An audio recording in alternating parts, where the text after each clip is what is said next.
Quiero comenzar mi intervención agradeciendo su presencia al secretario general de la institución educativa SEC, don José Luis Delso, y muy especialmente a nuestros ponentes que han hecho un hueco en sus apretadas agendas para estar hoy aquí. Don José Manuel Maza, magistrado de la Sala de lo Penal del Tribunal Supremo, don Antonio Camacho, diputado nacional del Partido Socialista adscrito a la Comisión de Interior, doña Julieta de Micheo, diputada nacional del Partido Popular y vocal de la Comisión de Interior, don Daniel Portero, presidente de Dignidad y Justicia, don Fernando Lázaro, periodista de Diario El Mundo, y doña Beatriz de Vicente, penalista y profesora de la Universidad Camilo José Cela. Autoridades civiles, académicas, profesores, alumnos y el resto de invitados, sed todos bienvenidos. La universidad, como centro de transferencia de conocimiento, debe y tiene que ser, dentro de la pluralidad y la reflexión, el epicentro del debate. Tratar los problemas y situaciones que preocupan a la ciudadanía. Por este motivo, para tratar uno de ellos, hemos convocado hoy esta mesa coloquio.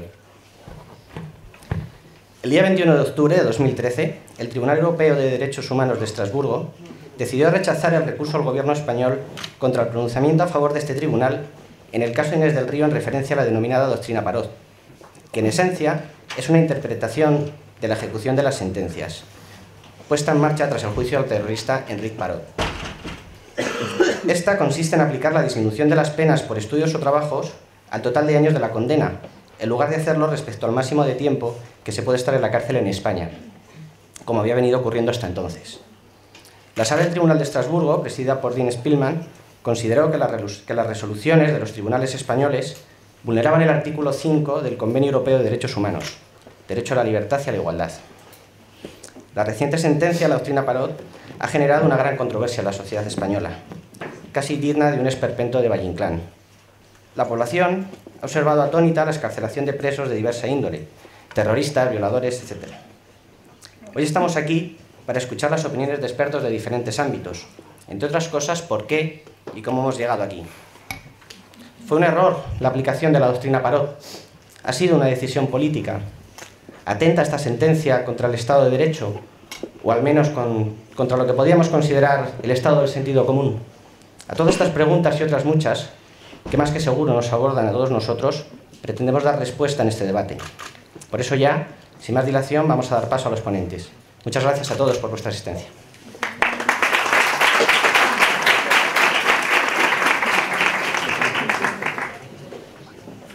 Buenos días a todos. Como decía nuestro decano, el 21 de octubre de 2013 se cumplieron los peores presagios. El Tribunal Europeo de Derechos Humanos sentenció sobre la anulación de la aplicación de la doctrina Parot. No sé si se oye ahora. No miento si digo que entre todos o a todos una sensación de estupor, de rabia, de indignación, de incredulidad inundó a la sociedad en general. Muchas preguntas, como las que hacía el decano: se ha derogado la doctrina Parot, ha sido un error la excarcelación, ha sido un error judicial, ha sido un error político. Y hoy desde esta universidad queremos dar respuesta a todas esas dudas que todos podemos tener, a las inquietudes, a los interrogantes de que dicha sentencia ha producido en todos nosotros. Y para ello contamos con un excelente plantel de expertos que van a analizar desde todas las perspectivas posibles esa situación. No se pretende afirmar, porque como dijo Aristóteles, el ignorante afirma y el sabio duda y reflexiona. Y desde aquí, por supuesto, la reflexión, incluso que no viene nada mal, la duda que nos pueda generar esa situación. Para ello, Antonio Camacho Vizcaíno, diputado por Zamora en esta legislatura, exministro del Interior, miembro de la carrera fiscal y judicial. En un minuto, una primera opinión. Primera opinión sobre la sentencia, la doctrina Parot. Sobre la situación creada a partir de la... La sentencia del Tribunal Europeo, afortunadamente, no deroga la doctrina Parot. Lo que deroga son los efectos retroactivos de la doctrina Parot. En mi opinión, yo creo que es poco discutible que la doctrina Parot estaba llena de sentido, porque hacía frente a un problema que se había planteado con anterioridad, y es que cabía la posibilidad de que personas condenadas por graves delitos, gravísimos delitos, que además habían afectado profundamente a la sociedad española, con penas de hasta 3.000 años, terminaran cumpliendo la misma pena que una persona que solo había cometido un delito por grave que fuera. Por lo tanto, esa doctrina Parot, que surge en el 2006, en mi opinión está llena de sentido. Era un sistema injusto aquel en el que una persona condenada a 3.000 años podía terminar cumpliendo una pena igual a otro que había sido condenado a 30 años. Desde ese punto de vista, yo creo que es importante que no se haya anulado la doctrina Parot. En el acuerdo de la Sala de lo Penal, del que nos puede hablar el magistrado que está presente, lo que se dice es que la doctrina Parot seguirá aplicándose en relación a todos aquellos condenados de acuerdo con el Código Penal del 73 y cuya sentencia ha sido dictada con posterioridad a noviembre del 2006, que es el momento de la sentencia. El tema de los efectos retroactivos creo que es discutible jurídicamente, pero afortunadamente la sentencia no se carga la doctrina Parot y eso creo que lo debemos tener en cuenta. Vale, es una primera intervención de cada uno para posicionarnos, entrar después en el debate mucho más en concreto. Julieta de Micheo Carrillo, diputada del Partido Popular, del Grupo Popular en esta legislatura, licenciada en Periodismo, vocal de la Comisión de Interior. Adelante.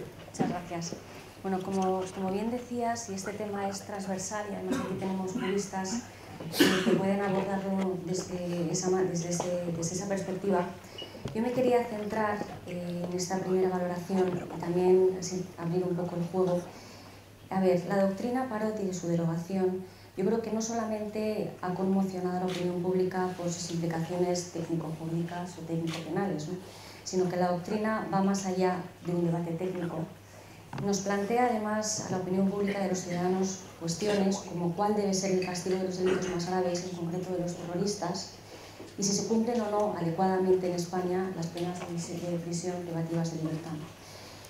¿Por qué se ha llegado a esta situación? Creo que también, como también planteaba Antonio, que es uno de los puntos en los que tenemos que ver, y que hay de verdad y de mentira en la comunicación y cómo se ha comunicado y cómo se ha gestionado la aplicación, bueno, a la sentencia del Tribunal de Estrasburgo, ¿no? Y simplemente ya también para pasar la palabra y no entretenernos, de cara a la doctrina en sí, pues a mí me gustaría citar al presidente del Gobierno, Mariano Rajoy, que cuando se refería a la doctrina Parot en la tribuna del Congreso, decía que la doctrina Parot es justa, que distingue la situación entre quien está condenado por un solo delito y quien lo está por más delitos, y lo cual responde a la lógica y al sentido natural de la justicia. Muchísimas gracias. Yo añado que muchas veces lo justo y lo legal no van de la mano, muchas veces, pero bueno, tenemos tiempo para ver. Beatriz de Vicente, profesora de esta casa, abogada penalista desde 17 años, criminóloga. Tu turno. Decir que sin duda es un honor haber sido convocada entre tan insignes profesionales. Muestro mi especial admiración a don José Manuel Maza, al que considero un maestro.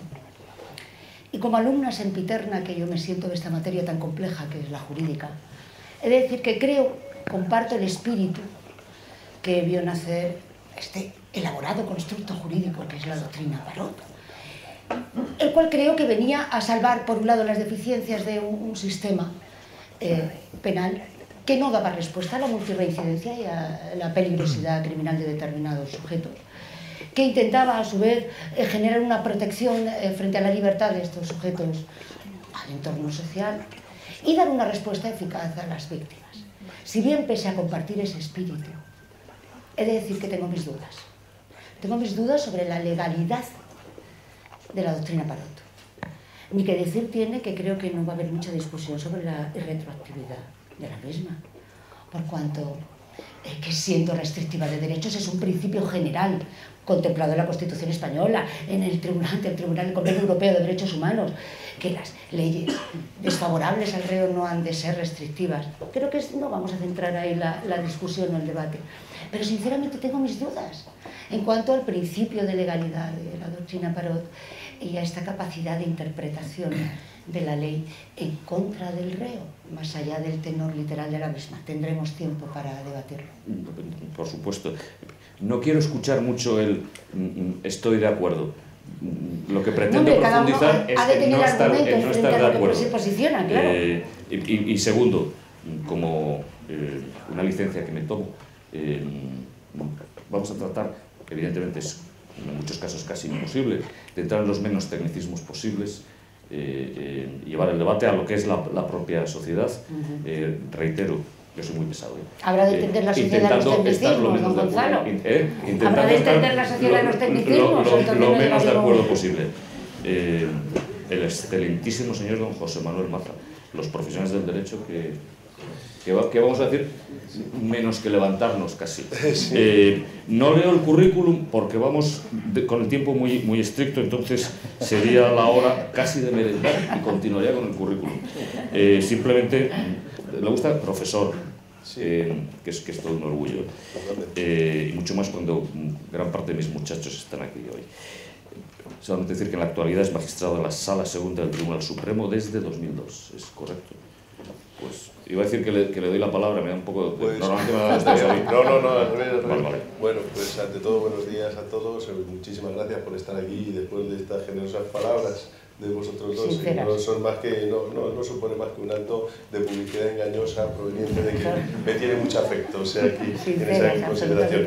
Bueno, yo siento un poco de poder ese objetivo. Yo puedo hablar, por supuesto, porque tengo mi criterio y mi opinión, y probablemente conseguiréis provocarme lo bastante para que intervenga y dé mis opiniones absolutas y estrictamente personales, pero yo pretendía o pensaba, y era lo primero que iba a decir, que puesto que hay más personas mucho más autorizadas que yo aquí para hablar desde el punto de vista de la sociología, de la política, de la criminología, del propio interés de las personas afectadas, me pensaba limitar estrictamente a aquellos aspectos técnicos de la cuestión.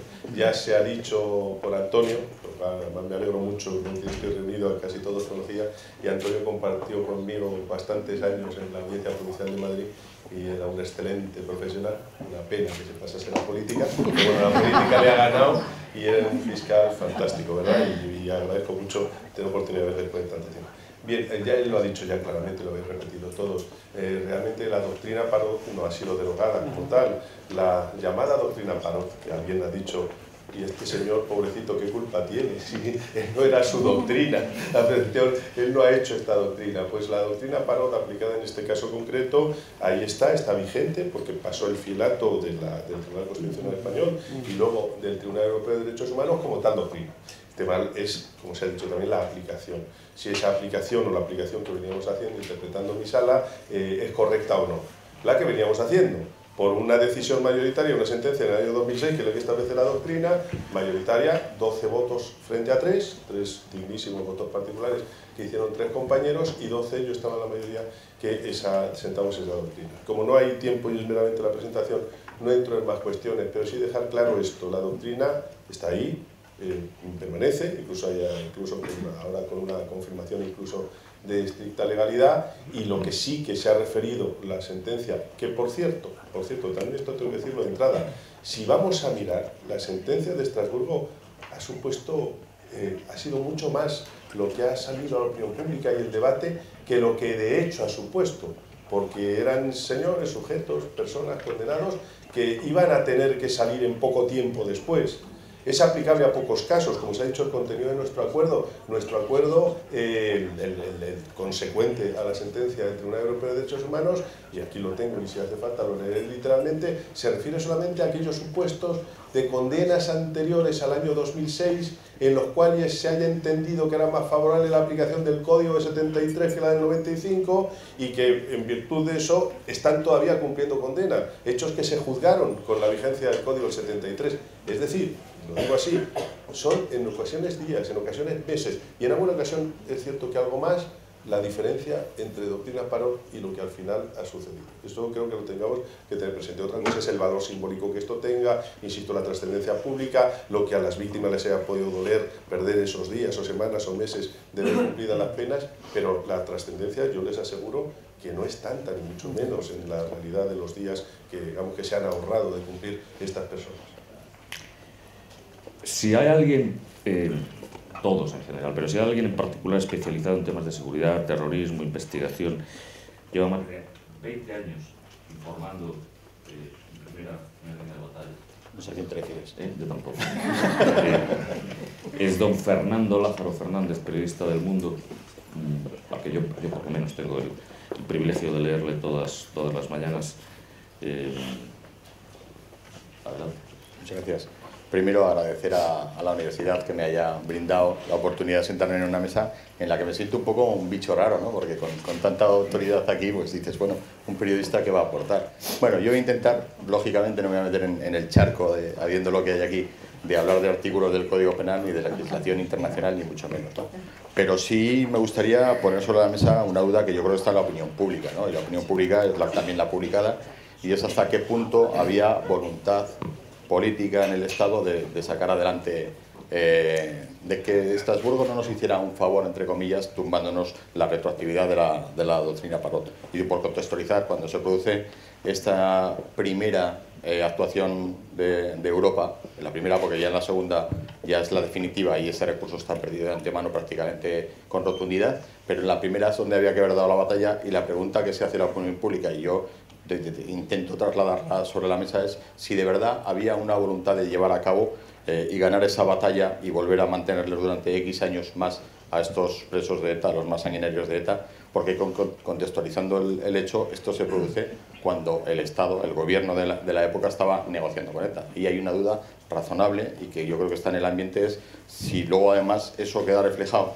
en las actas de la negociación con ETA como uno de los elementos de contrapartida en el mal llamado proceso de paz, pues habrá que esclarecerlo, y eso es uno de los puntos que todavía queda por una luz oficial de aplicarlo en la luz oficial y esclarecerlo definitivamente. Evidentemente, forma parte de la sociedad, es una duda personal de mucha gente que tiene, la debatiremos. Y la universidad, desde, evidentemente, el punto de vista de la excelencia, del humanismo, de la cercanía, no podía tener hoy esta mesa, este debate, sin contar con las víctimas. Daniel Portelo es el presidente de la Asociación Dignidad y Justicia, hijo del fiscal Luis Portelo, asesinado el 9 de octubre de 2000, si no me equivoco. Es un auténtico privilegio, en mi nombre y el de esta institución, contar contigo. Te voy a decir, adelante. Bueno, yo en primer lugar agradecer a la universidad, José Cela, pues el estar aquí sentados alrededor de tantísimo profesional del derecho. Yo tengo que decir que yo soy ingeniero de caminos. Lo que pasa es que coordinamos a través de la asociación un grupo de abogados importante que ha intentado especializarse en temas complejos. Pues antes de nada, yo quiero pedir disculpas si tengo algún error en el léxico jurídico, porque me puedo equivocar. Para las víctimas del terrorismo, bueno, esto creo que ha quedado claro en los medios de comunicación, que ha sido un terrible mazazo, la derogación. Yo le llamo de la doctrina que se creó el 28 de febrero del año 2006, donde tenemos la gran suerte de contar con uno de los magistrados que apoyó esa doctrina, y donde el ponente fue don Julián Sánchez Melgar, que la verdad es que tuvo una claridad de ideas junto con sus compañeros al establecer esa doctrina. Lo primero es, no me gusta llamarle doctrina Parot, porque se le da el protagonismo a un terrorista que ha sido asesino de muchísimas personas y ha hecho muchísimo daño, ¿no? Eso es lo primero.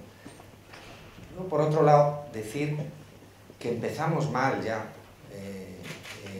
y lo hemos denunciado. Para las víctimas lo que nos ha fallado ha sido el Estado de Derecho en conjunto. No han sido ni los jueces, ni los políticos, ni el Poder Legislativo. En conjunto, ya desde la transición y en la época de UCD, se llegó a plantear un borrador de modificación del Código Penal del año 73, donde se podía haber evitado que existieran beneficios penitenciarios, y ese borrador nunca salió a la luz. O sea, fijaros que estamos hablando ya de principios de los 80, en el momento en donde incluso pues, se podía haber evitado tener que llegar a la famosa doctrina del 28 de febrero de 2006. Es decir, la clase política, los diputados, el Poder Ejecutivo nos falló ya desde el principio. Falló en las elecciones del año 86 también, donde se propuso una modificación también del Código Penal, estableciendo que no deberían existir beneficios penitenciarios para terroristas, y sin embargo pues el Código Penal del 73 se mantuvo vigente hasta el año 95, en el que el ministro Belloc impulsó la modificación del Código Penal y ya no pudieron haber redenciones para terroristas y para delitos graves y para cualquier otro delito, ¿no? La cuestión es que no solo nos falló el Poder Ejecutivo, sino el Legislativo, que no llegó a legislar, ¿no?, a través del Congreso de los Diputados y el Senado. El Poder Judicial, demasiado rapidez en la ejecución de la sentencia de Estrasburgo. Un día después, el día 22 de octubre, se puso en libertad a la terrorista Inés del Río. Yo creo que las cosas había que habérselas pensado un poquito, o haber esperado al famoso acuerdo no jurisdiccional del Tribunal Supremo de 12 de noviembre, donde se establecieron las bases. Creo que nos dimos demasiada prisa. En lo que se refería al Poder Ejecutivo, por matizar, y quiero decirlo claro, ¿en qué nos ha fallado el Gobierno, entendemos nosotros, el Gobierno actual? Nos ha fallado el Ministerio de Justicia, porque entendemos que la abogacía del Estado, dependiente del Ministerio de Justicia, podía haber hecho más. El Estado de Derecho, el Ministerio de Justicia tenía margen de maniobra para aplicar esta sentencia. Podía haber solicitado aclaraciones al Comité de Ministros dependiente del Tribunal Europeo de Derechos Humanos. Disculpa que te interrumpa, Daniel. Y bueno, pues básicamente eso. Has expuesto casi el 100% del debate. Lo he resumido un poco, pero básicamente es para las víctimas el Estado de Derecho en conjunto. No quiero personalizar. Y me has chafado todas las preguntas que tenía aquí, ya las has expuesto tú.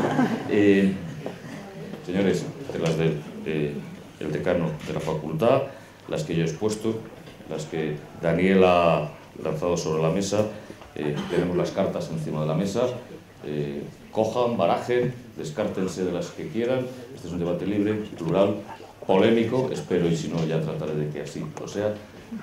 Quien quiera de todos ustedes, hemos tocado temas políticos, repito, tengo aquí Gonzalo, voy a tomar la palabra, si me lo permites. Adelante. Planteando una pregunta, porque no puedo eludir, y creo que además es bueno para nuestro foro entender algunos tecnicismos a partir de los cuales nos podemos ya extrapolar. Y pregunto a dos grandes juristas que me superan con mucho en experiencia y en conocimiento. Esas dudas que yo planteaba al principio no son un reclamo para la discusión, son sinceras. Y aunque es cierto, don José Manuel, el Constitucional se ha pronunciado dando la razón a la doctrina Parot, también es cierto, y usted lo ha dicho, y lo dice, voy a llamarle todavía como el Ministerio Fiscal que fue en su día, el Tribunal Europeo de Derechos Humanos, no, sobre la esencia misma de la doctrina. Yo me planteo, y se lo planteo a ustedes, si el principio de legalidad dice y establece en líneas generales aquel que obtuvimos y ganamos en la Revolución Francesa, que no puede haber pena sin ley, si no es menos cierto que cualquier medida restrictiva de derechos fundamentales y desde luego el cumplimiento de una condena, la obtención de beneficios, la obtención de una condicional de un tercer grado afecta a derechos fundamentales, debe regularse por ley orgánica. A lo que cabe sumar que nuestra Constitución dice que las leyes han de interpretarse como primer criterio a tenor literal de las mismas y que no cabe la interpretación in malam partem, es decir, que en caso de duda a la hora de interpretar una ley, no cabe interpretarla en contra del reo, sino a favor del mismo. Si nos vamos a ese artículo 72 del Código Penal de 1973 que permitió pues, este elaborado constructo jurídico, ¿no se está adoptando una interpretación contraria al reo? ¿No se están cercenando derechos sin un apoyo de una ley específica? Pregunta, que le lanzo a los dos grandes juristas que hay en este debate, porque lo contrario sería sádico. De todas formas, yo Beatriz, te voy a acabar cambiando el sitio. No, por favor, de verdad, es que es una duda que me acucia y no sabéis hasta qué punto soy pudorosa al plantearla, porque yo me considero una alumna. Y dado que el Constitucional ya se ha pronunciado, ¿quién soy yo para tener esas dudas? Las tengo. Antonio, Manuel. Bueno, empiezo yo. pero estoy más cerca de la que pregunta. Voy a hacer dos tipos de precisiones.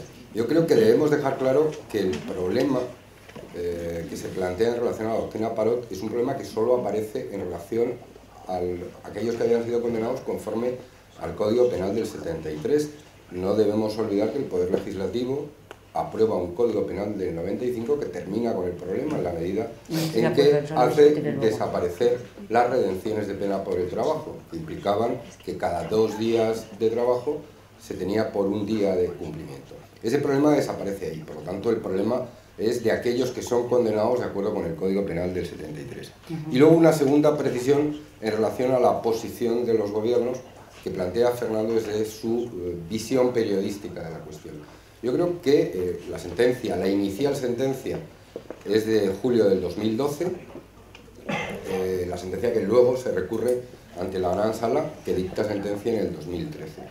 Y no tengo ninguna duda de que la posición de los dos gobiernos afectados, el Partido Popular, en la medida en que la primera sentencia se dicta en el periodo de mandato del gobierno del Partido Popular, como el gobierno socialista, del cual no es que no tenga dudas, es que lo sé, mantuvieron una postura homogénea en relación a la posición del abogado del Estado que defendía los intereses de España. Es decir, que ahí no ha habido ningún tipo de diferencia entre uno y otro gobierno y la posición ha sido a favor del mantenimiento de la doctrina Parot, con rotunda claridad. Y en cuanto a la cuestión que planteabas, está muy claro el principio de irretroactividad de las normas penales. El problema es que aquí estamos hablando de la irretroactividad de la jurisprudencia. El magistrado José Manuel tiene un voto particular muy interesante en relación a una sentencia del Supremo que ha sido dictada hace poco tiempo, en el que se plantea diversas posibilidades alternativas a la del Tribunal Europeo de Derechos Humanos, incluso la posibilidad de una irretroactividad parcial o una retroactividad limitada hasta noviembre del 2006, que a mí me parece muy interesante. Pero lo que quiero dejar claro es que mientras está muy claro, por nuestra Constitución, por los tratados y convenios internacionales, que la ley penal es irretroactiva, respecto a la jurisprudencia, yo creo que el tema es mucho más discutible. Y el hecho de que sea más discutible es lo que ha permitido que el Tribunal Europeo de Derechos Humanos llegue a esta resolución. Yo creo que ninguno de los que estamos aquí diríamos que las normas penales deben ser irretroactivas, es un principio básico del derecho penal, pero respecto a la jurisprudencia, a las decisiones de los tribunales, creo que el tema es mucho más, o está sometido a mucha más discusión. Antes de darle a José Manuel la palabra, ha sido Fernando mencionado, aludido directamente. No, dudas, sí. Ahora te doy paso. Vamos a enfocarlo también en el contexto político que también Daniel establecía anteriormente y que no es pequeño y en el que se establecen muchas dudas, alguna otra, como a mí se me ha sugerido entre muchos de los que hoy nos acompañan, si nuestros órganos jurisdiccionales son rápidos los días pares y son lentos los días impares, y coincidió que en este tema fue día par y fueron rápidos. Eso ha creado cierta duda, pero en cualquier caso dejamos que nuestro querido magistrado conteste y ante tu alusión, adelante. Que resuelva mi duda, porque lo que es mi compañero no la ha resuelto. Sí, yo voy a intentar no resolverla, pero sí dar mi opinión. Y Beatriz, te agradezco muchísimo los elogios, pero yo creo que lo único que te supera a ti es en edad. Y por supuesto, pierdo ante ti rotundamente en belleza. Yo le estudio. Pero el resto de conocimiento yo creo que o andamos a la par o tú me superas también. Bueno, y dicho esto, yo, perdón señor moderador, pero me voy a liar con Beatriz para esta especie de rebelión o motín, porque voy a proponer también una cuestión de orden, y es que yo creo que estamos mezclando dos cosas, las dos muy interesantes pero muy diferentes. En primer lugar, la vista hacia atrás, lo que ha ocurrido, o lo que ocurrió hasta la sentencia del Tribunal Europeo de Derechos Humanos, y luego lo que va para adelante, cómo se aplica la doctrina, que es un tema muy importantísimo, y a mí lo que más me importa ahora, casos que vengan, qué trato se les va a dar. Si fue correcto o no que se actuase tan rápido y de aquella manera. Eso me gustaría a mí también tratarlo, pero antes voy a intentar remitirme a lo anterior, lo que es el núcleo de la doctrina. Bueno, pues dicho y sentado, y en eso parece que estamos todos de acuerdo, que la doctrina ha subsistido pasando, como decía, por el filtro del Tribunal Constitucional y luego también la sentencia del Tribunal Europeo, porque el Tribunal Europeo dice que, y es cierto, según los convenios y los tratados, no puede meterse en cómo nosotros interpretamos lo que dice es, claro, que esa aplicación no le parece correcta porque entiende que es una aplicación retroactiva. Yo tampoco quiero entrar mucho, porque nos llevaría tiempo, en la crítica a la sentencia del Tribunal Europeo. Desde el punto de vista técnico, a mí me parece bastante imperfecta, a mi juicio. La leí al principio, la primera vez dije, bueno, pues resulta convincente, pero luego leyéndola más en profundidad y sobre todo consultando las sentencias que ellos mismos citan de su propia jurisprudencia, es que en algún caso dicen todo lo contrario de lo que están diciendo ahí, que dicen, en mi modesta opinión. Entonces la sentencia a mí me parece pues muy criticable. ¿Por qué se ha llegado a ella? Si el gobierno español en sus sucesivas composiciones la defendió bien o mal, nuestra abogacía del Estado, en fin, en eso permitidme que no voy a entrar, tengo lógicamente mi opinión, pero no voy a entrar. El caso es que la sentencia no me parece muy correcta, pero lo que sí que es cierto es que la sentencia lo que viene a sentar es esto, es decir, ustedes no pueden aplicar conforme al derecho de que no hay pena sin ley, que es el derecho, el principio de legalidad en materia de penas que consagra nuestra Constitución, el artículo 25, etc., pero con ese derecho que se consagra también en los tratados y concretamente en el convenio, dice, no hay pena sin ley, y a esta persona se le está aplicando una pena que no estaba prevista. No es cierto en absoluto, a mi juicio. No es cierto. La pena existía, el delito existía, es un tema de ejecución. Y en muchos casos el Tribunal Europeo de Derechos Humanos, en muchos casos concretos del Reino Unido, casos concretos de Turquía, ha dicho que la ejecución de la pena no forma parte del principio de legalidad penal. Sin embargo, en este caso, pues ha dicho lo contrario. Y dices, claro, el tema, vamos a ver, primero, como ha dicho muy bien Antonio, es que el principio de legalidad penal se establece respecto de la ley, no de la jurisprudencia. La interpretación jurisprudencial es otra cosa por otro lado y no es exactamente el mismo concepto de aplicación retroactiva, no. La posibilidad de aplicación retroactiva de algunas resoluciones judiciales, de hecho, se ha hecho en algún caso y en otros distintos, y se ha hecho en alguna ocasión sin plantear problemas. Pero aquí el tema para mí crucial, que lo dice también la sentencia del Tribunal Europeo, dice, claro, es que esta señora tenía una expectativa de qué pena tenía que cumplir que se ha visto frustrada. Bueno, vamos a ver. La doctrina nuestra, desde la sentencia del 2006, lo que parte es de la idea de que lo que es el proceso de ejecución de la pena, sus diferentes incidentes, la determinación en cada caso de cuándo es el momento del licenciamiento, es decir, de declarar cumplida la pena, es algo evolutivo, que va cambiando con el tiempo y por lo tanto no hay lo que podemos decir una especie de derechos adquiridos.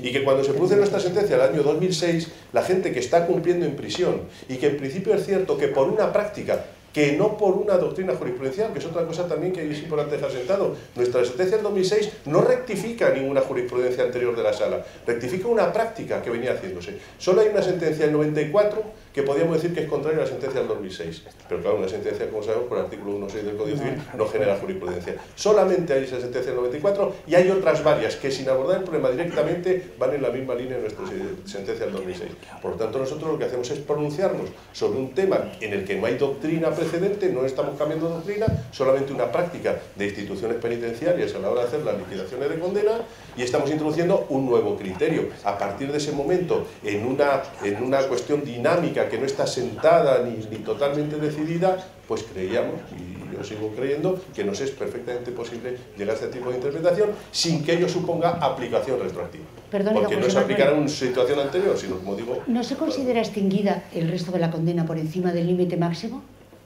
¿Cómo por encima? O sea, el límite máximo de cumplimiento en el Código Penal de 1973 eran 30 años. Sí, sí.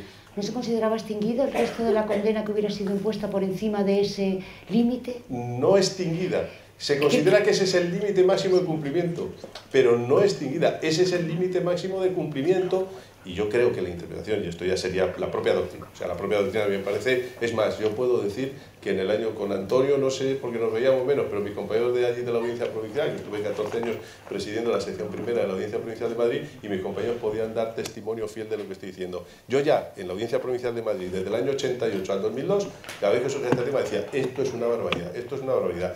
Si leemos, el máximo que uno, digamos, tiene derecho, para que se me entienda, a cumplir, son 30 años, 20 años, 40 años. Ese es el máximo de cumplimiento.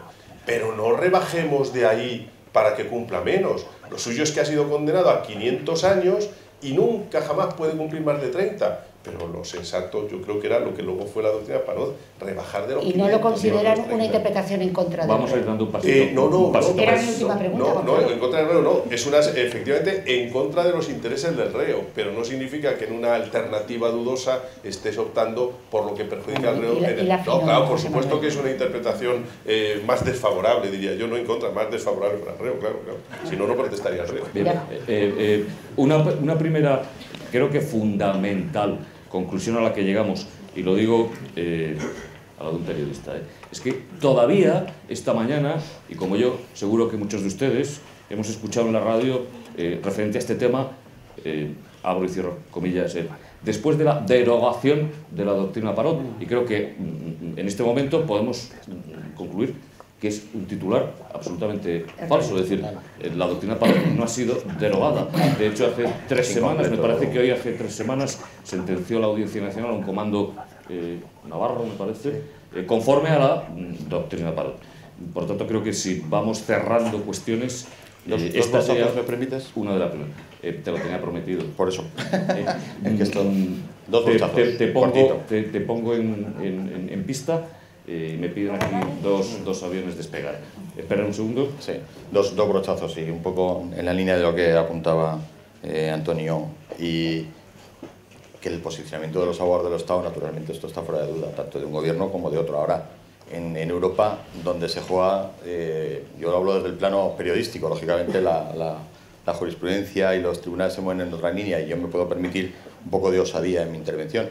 Pero en Europa es fundamental intentar ganar la batalla también en los pasillos. Y la batalla de los pasillos en Europa me da la impresión, por lo que se va recogiendo, que no había muchas ganas de ganarla. Luego, además, si tú no intentas hacer un poco de lobby para convencer a quien tiene que decidir, pues es complicado que te den la razón. Luego era muy extraño también que si el gobierno estaba haciendo un posicionamiento en contra de que se derogara las decisiones judiciales contra esos canallas, que lo vais a permitir, y pues esa dinámica no fuera sujetada por el magistrado español que representaba, no representaba, pero es el representante nombrado por España, con lo cual para el resto del tribunal eso, si no se lo explica a alguien, pues no cabe en cabeza humana. Y luego es menos comprensible cuando ya se produce, quizá, o por lo menos la opinión pública en la que me siento yo incluido, es menos comprensible cuando ya se pronuncia el tribunal y hay que ir al recurso, que ese mismo magistrado español siga estando ahí. Es obvio que no se puede quitar porque es un puesto que está, pero quizás se puede haber hecho una maniobra de recusación que el gobierno actual tampoco lo hizo, con lo cual hay una dinámica que yo creo que después, contextualizándolo en las actas de ETA, que tienen la verosimilitud que podamos darle a ETA, pero normalmente y en todos los departamentos de la seguridad del Estado, y en esta mesa hay quien ha tenido que tomar las riendas por ahí en alguna ocasión, lo que te dicen un poco la gente que está en la machaca del día a día de luchar contra ETA es que pueden hablar y pueden mentir, pero el papel de ETA y sus actas suelen tener cierta relevancia y cierta verosimilitud. Si ETA enmarca la decisión de Estrasburgo y todo lo que es la dinámica de Parot en ese contexto del mal llamado proceso de paz, pues la duda sigue existiendo, y sobre todo con la dinámica por ahí. Y en cuanto a futuro, que apuntabas tú por ahí, hombre, yo veo periodísticamente 2 consecuencias claras de qué ha pasado con Parot. Con Parot lo que pasa, y con la sentencia de Estrasburgo, es, primera, ETA tiene ahora mismo, y todo su aparato del mundo Abertzale y su movimiento social, tiene una herramienta de propaganda bestial para hacerse las víctimas que hasta ahora no se podían hacer. Y ahora Europa les ha dicho, es que el Estado español le hemos tenido que condenar por haber torturado a los terroristas. Fíjate, casi nada. Y luego, claro, llegas la siguiente pedal, lo estamos viendo ahora, y es ya el posicionamiento del Partido Nacionalista Vasco y cómo trata de ganarse el afecto del Partido Popular e intentar convencer al gobierno para cambiar una dinámica penitenciaria que evolucionaría en una excarcelación previa de presos de ETA. Por lo menos es la impresión que tenemos. Bien, está claro. Yo, de todas formas, ahora le preguntaré a Beatriz por esa cara de extrañeza, no se me olvida. Ahora, un segundito. Porque... Antonio, un segundo. Una matización. Daniel y Julieta. Porque Fernando es seguidor de la tesis de que sin provocación no hay conversación. Pero mezcla 2 momentos históricos diferentes. Vamos a ver. El proceso ante el Tribunal Europeo de Derechos Humanos comienza en agosto del 2009. La demanda presentada por la etarra Inés del Río se presenta en agosto del 2009. Por lo tanto, el procedimiento del tribunal comienza a partir de ese momento. Él ha hablado en algún momento de actas, de procesos de negociación, lo conoce perfectamente, porque su periódico ha publicado todas las actas. Pero es que la negociación, cualquiera que sea la tesis, finaliza en el 2007.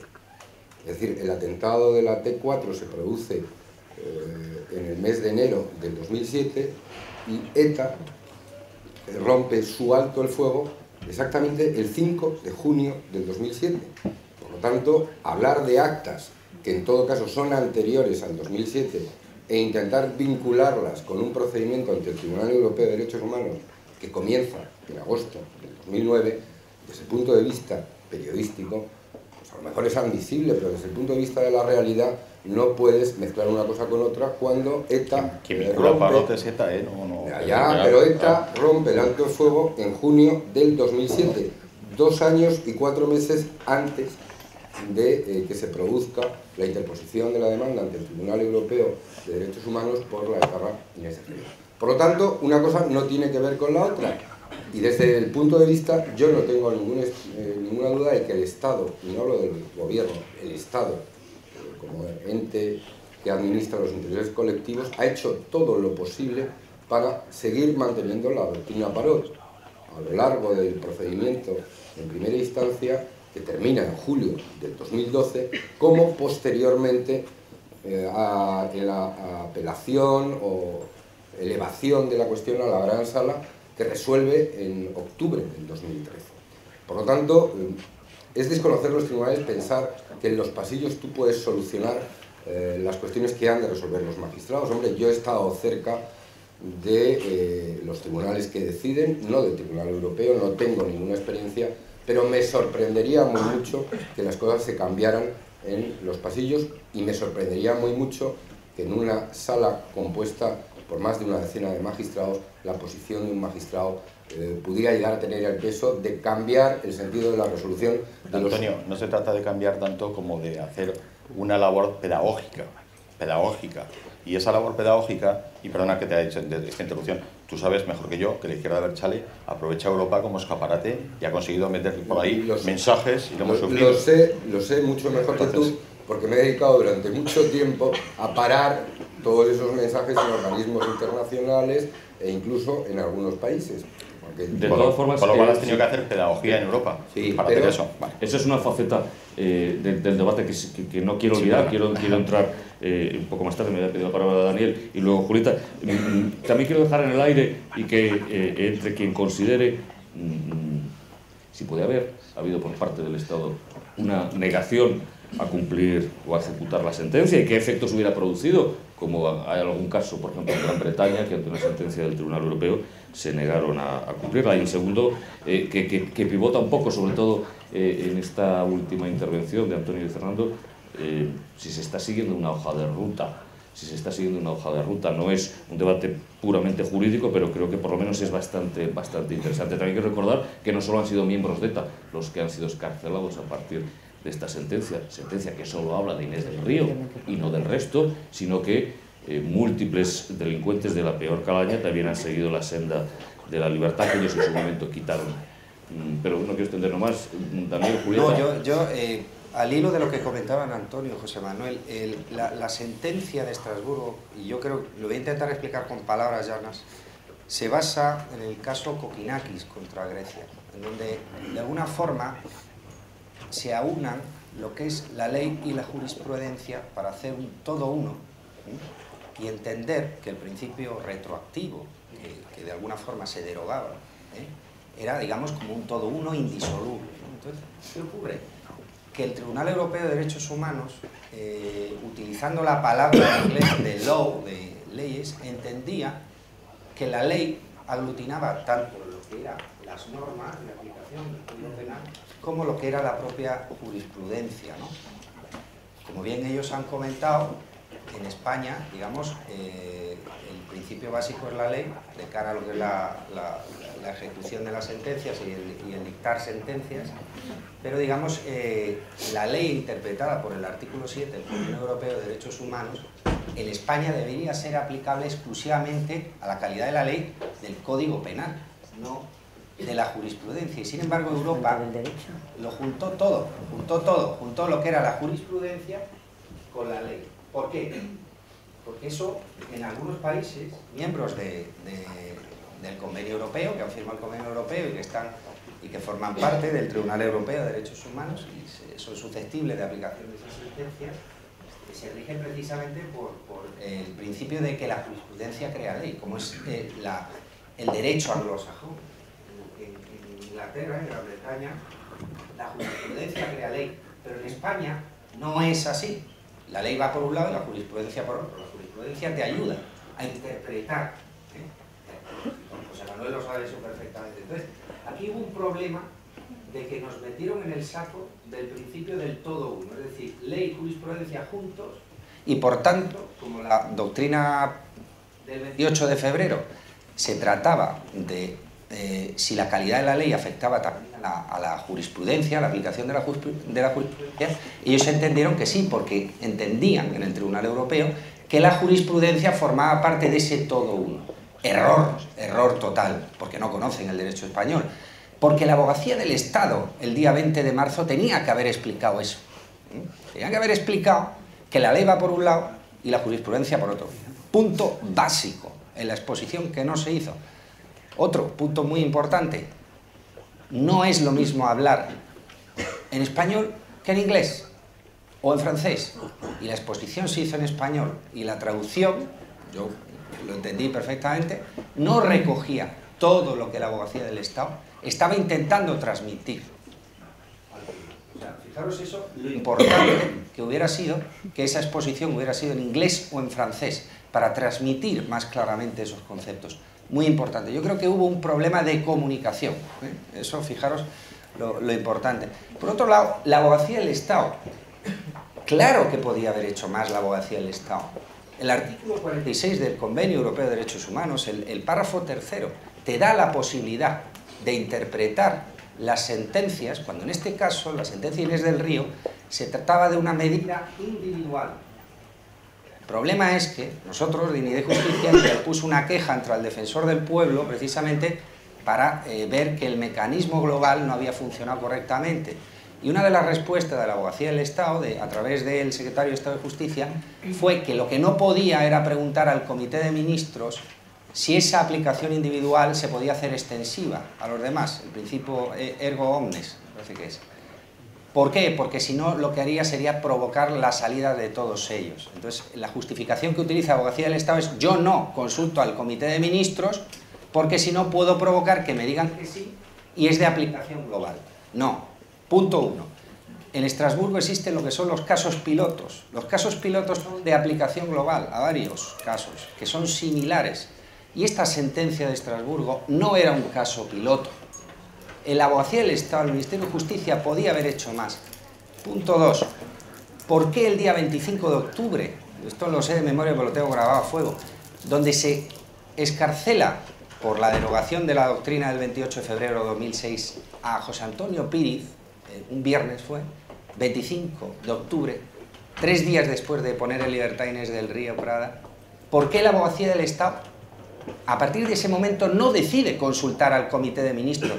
Todavía no había llegado el pleno no jurisdiccional del Tribunal Supremo, que se celebraría el 12 de noviembre y donde se sentarían las bases, y teníamos tiempo, la abogacía del Estado tenía tiempo de consultar si tenía margen de maniobra. Eso te lo posibilita el Convenio Europeo de Derechos Humanos, y no se hizo. Quedan, son en total, me parece que 81 terroristas los que van a salir a la calle. Actualmente hay 79 en la calle. De ETA son 70, no 69 ahora mismo los que están en la calle, y 11 son del Grapo y de otros. Actualmente, que sepáis, esto es importante que lo sepáis, hasta marzo de este año y hasta diciembre de este año, todavía quedan 2 terroristas de ETA por ponerse en libertad. Sí.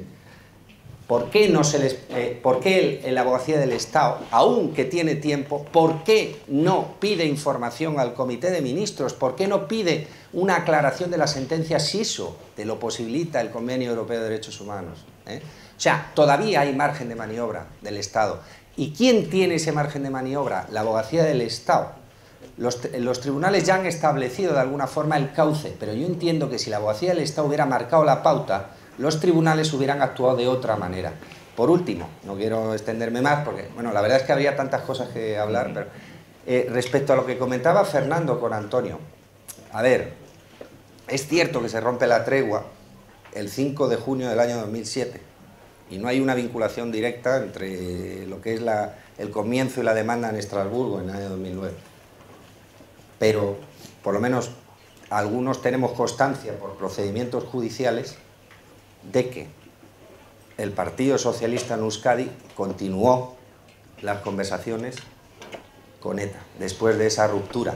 Es cierto lo que dice Antonio Camacho cuando dice que el gobierno central cortó las relaciones. Eso es verdad, pero no es cierto, o no es menos cierto, no se ha comentado, que el gobierno socialista de Euskadi, mejor dicho, el Partido Socialista de Euskadi, continuó dialogando con ETA. Eso que se sepa, y se sabe que fue a través de la figura de Jesús Eguiguren, ¿no? Solo era esa matización. Señores, entramos en los últimos 15 minutos, a ver cómo nos repartimos. Cuando digo que entramos en los últimos 15 minutos, después, y para que lo sepan todos ustedes, vamos a abrir un turno de preguntas, de aquellas dudas, cuestiones, inquietudes, aclaraciones, opiniones que todos ustedes quieran expresar, y haremos o continuaremos una especie de subdebate. Pero dentro del que tenemos aquí contextualizado, tenemos 15 minutitos, a ver cómo nos los repartimos, porque hay para dar y tomar.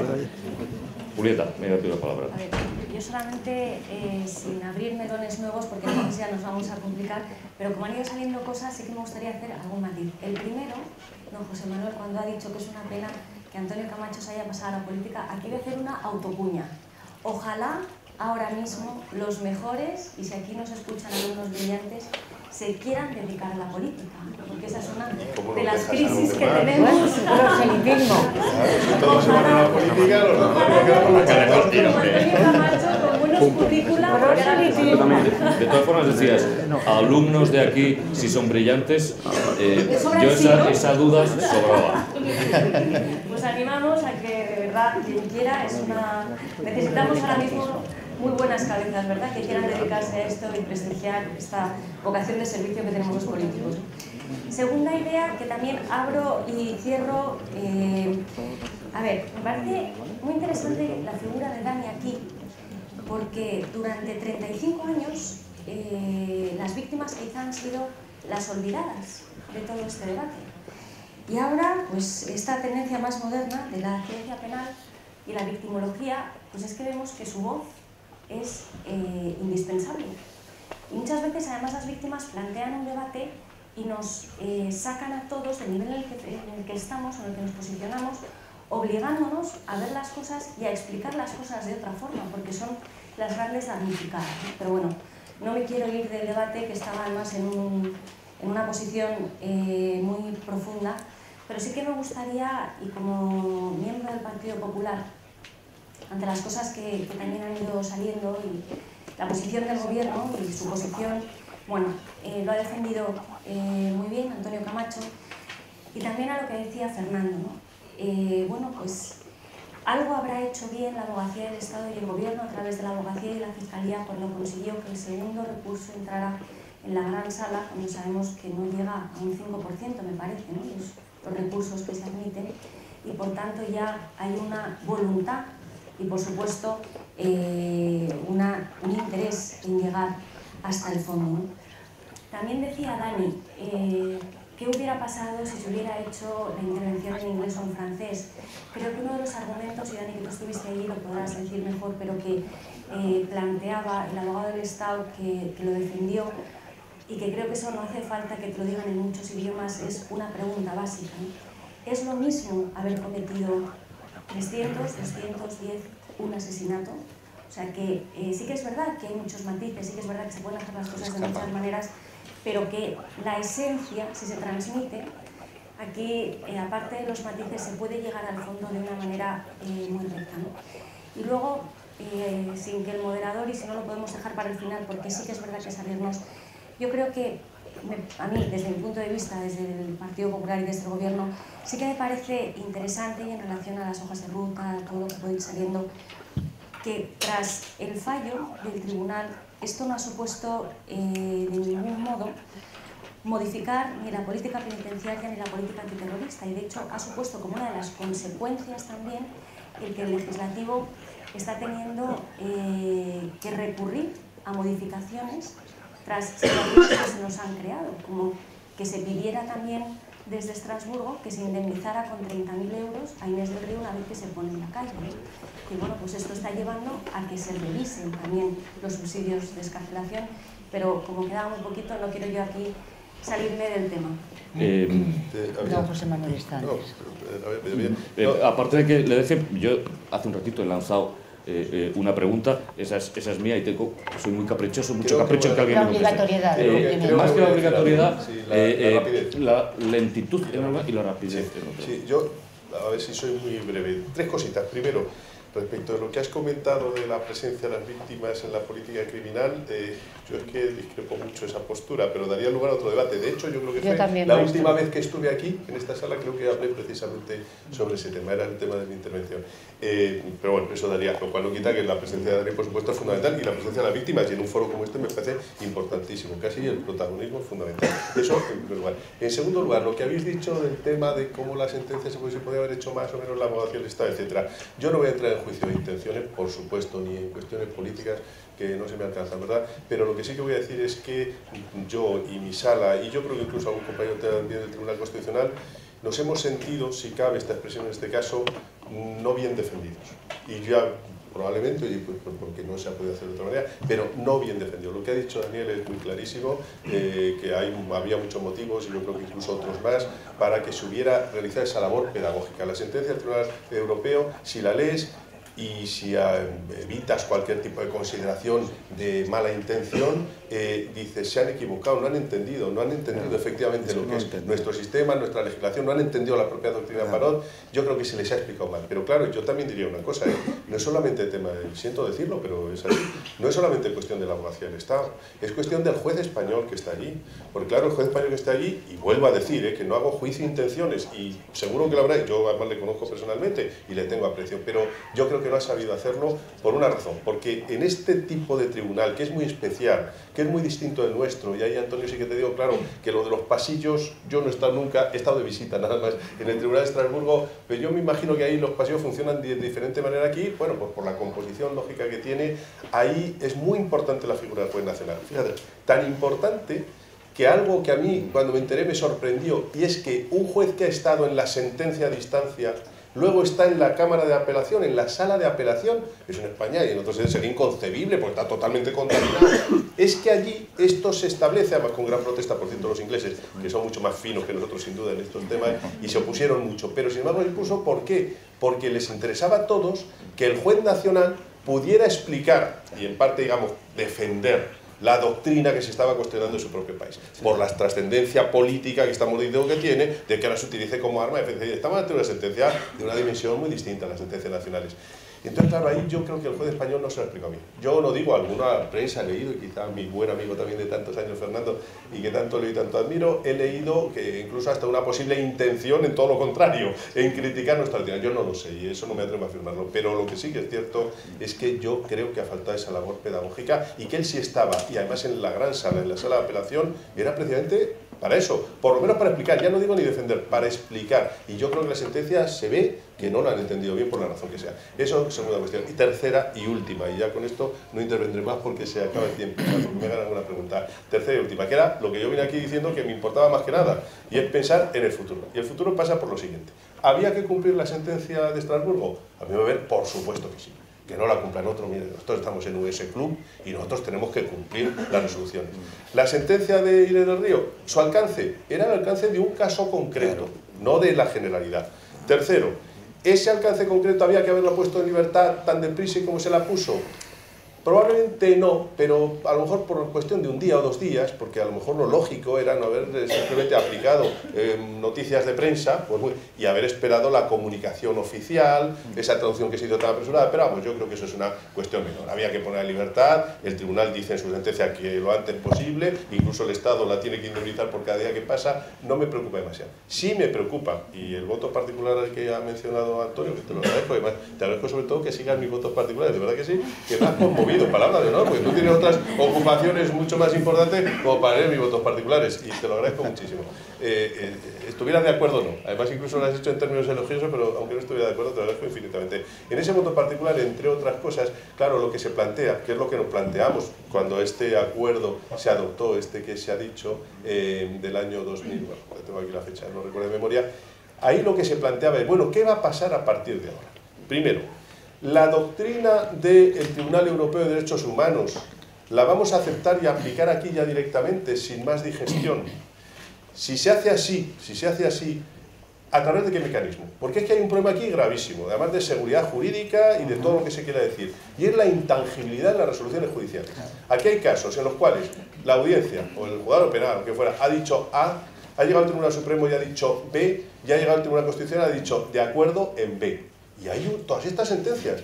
Y ahora resulta que porque se tiene noticia en la prensa de que hay una sentencia referida a otro caso, aunque sea muy similar, pero referida y con eficacia solo en ese caso, se tenga esa noticia, los tribunales españoles lo que han hecho, que a mí con todo lo respeto es una barbaridad tremenda, han hecho es extender esa doctrina ignorando completamente las resoluciones que había de nuestros tribunales nacionales, hasta el Tribunal Constitucional, ignorándola.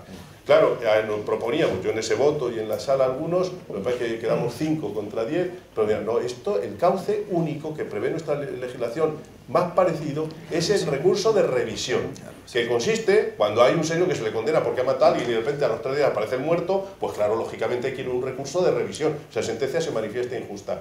Bueno, aunque nuestra ley no prevé la doctrina del Tribunal Europeo como una causa para revisar sentencias, pero por lo menos vamos a la práctica de revisar sentencias. Y ya estoy acabando.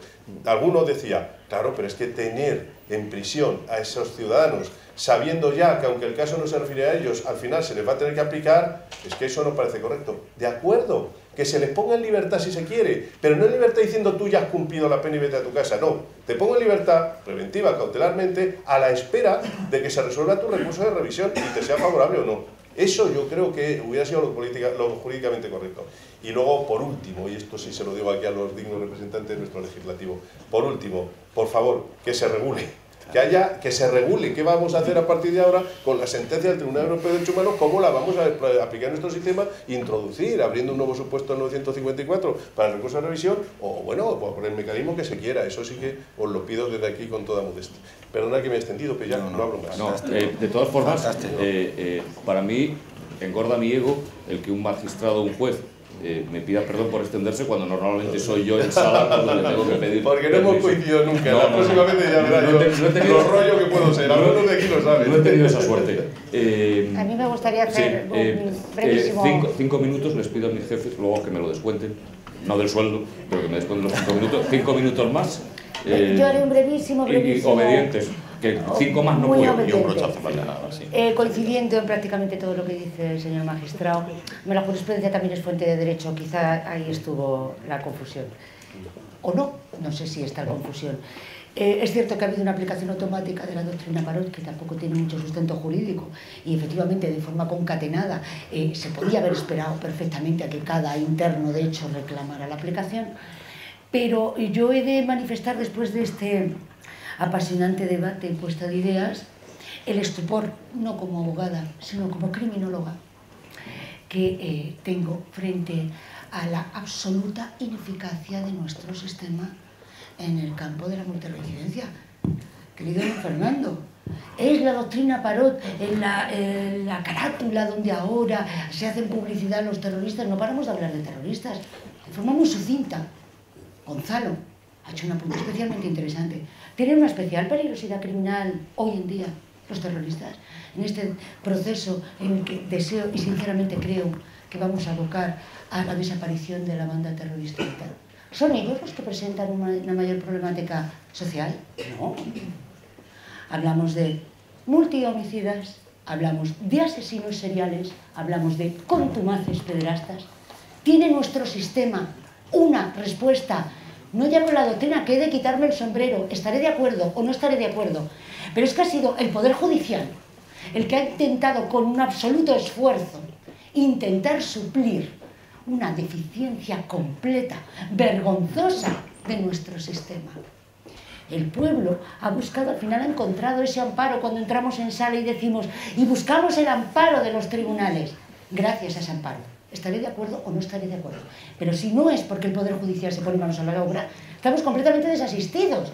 Y lo dejo dicho y no voy a entrar en materia, sobre todo cumpliendo ese breve espacio de tiempo que ya tenemos. ¿Cubre siquiera el actual Código Penal con esa problemática? ¿Existe realmente el cumplimiento íntegro de las penas? Vale, lo has dejado ahí. Vamos a dejarla ahí porque es que se me enciendo. Ahí pones en un compromiso. Para cerrar, entre comillas, porque ya he dicho que nuestro queridísimo público que hoy nos acompaña va a iniciar una sesión de preguntas en el que podemos reiniciar y ser un poco más obedientes.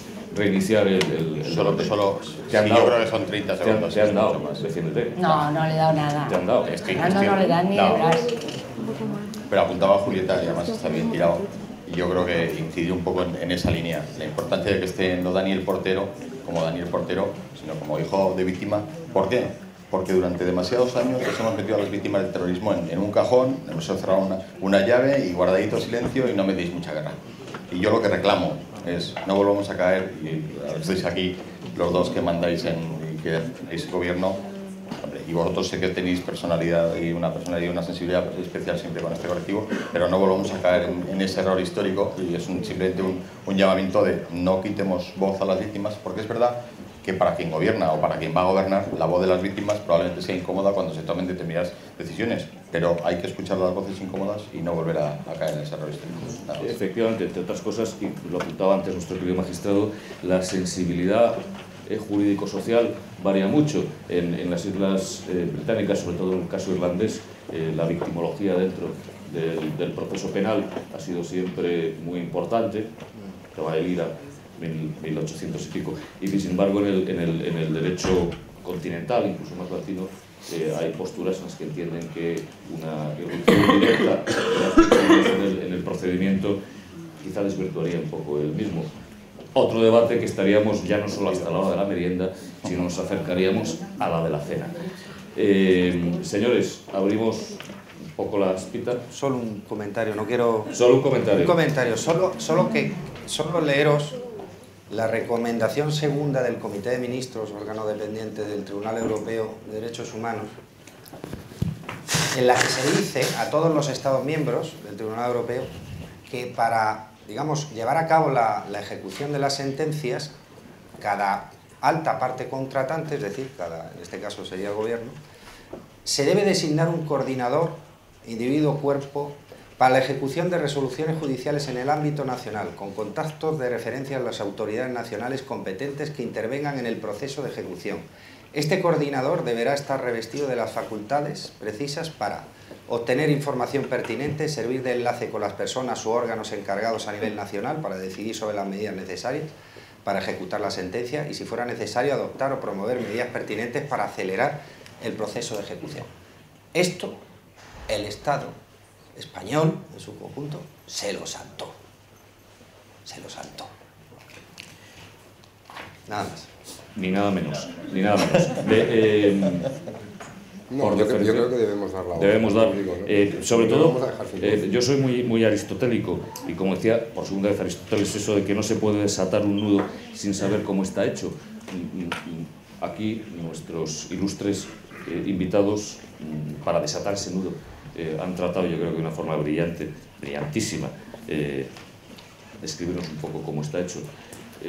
A partir de ahí, cualquiera de ustedes que tengan, repito, pregunta, opinión, duda, aclaración, levantan la mano y una señorita les acerca el micrófono. Pido preguntas lo más cortas y concisas posibles, y de las respuestas ya no las regaño más. Veo varias manos. ¿Quién tiene un micrófono? Ahí, a ver. Dani.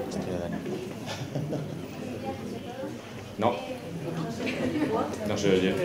Ah, vale, pensaba que estaba mal. A ver. Acércatelo un poquito más, a ver. ¿Ya?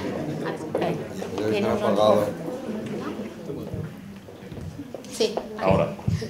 A ver, pues buenos días ante todo. Mi nombre es Tamara Salamea y en base de que han hablado sobre Inés del Río, que se la liberó porque, corríjame si estoy en lo no cierto, que se la liberó porque no se discutió, no se dijo una cierta sentencia de el artículo 7 y el artículo 5.1 de sin pena no hay ley, al revés, no sé cómo exactamente es.